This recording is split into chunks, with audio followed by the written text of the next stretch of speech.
இந்த செட் வந்து ஃபைனைட்டா இன்ஃபினிட் செட்டா அப்படின்னு கேக்குறாங்க. இங்க நம்மளுக்கு ஃப்ரேம் பண்றதுக்காக இந்த செட்டை ஃப்ரேம் பண்றதுக்காக ஒரு செட் பில்டர் கொடுத்துருக்காங்க. அதை வச்சு நம்ம ரோஸ்டர் ஃபார்ம் எழுதிட்டு அதுல இருந்து என்ன செய்ய போறோம், அது ஃபைனைட்டான செட்டா இன்ஃபினிட்டான செட்டான்னு கண்டுபிடிக்க போறோம். ஃபர்ஸ்ட் வந்து என்னது எக்ஸ்ங்கிறது பொறுத்து நேச்சுரல் நம்பர்ஸ் சொல்லியிருக்காங்க. நேச்சுரல் நம்பர் என்னது 1 2 3 வரிசையில போயிட்டே இருக்கும். நெக்ஸ்ட் என்ன கண்டிஷன் பாருங்க, X is an even number. ஈவன்னா என்னது 2 4 6 அப்படின்னு வந்துகிட்டே இருக்கும்.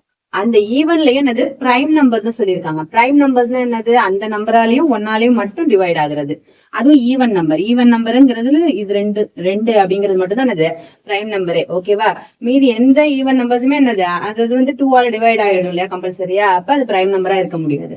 அப்ப ஒரே ஒரு ஈவன் பிரைம் நம்பர் அப்படின்னு பாத்தீங்கன்னா 2 மட்டும்தான். அப்ப இந்த சென்டருக்குள்ள எத்தனை நம்பர் இருக்கு, 1 நம்பர். அதை கவுண்ட் பண்ணக்கூடியது. So it is a finite set. அதை கவுண்ட் பண்ண முடியுதுங்கிறதுனால it is a finite set. ஓகேவா?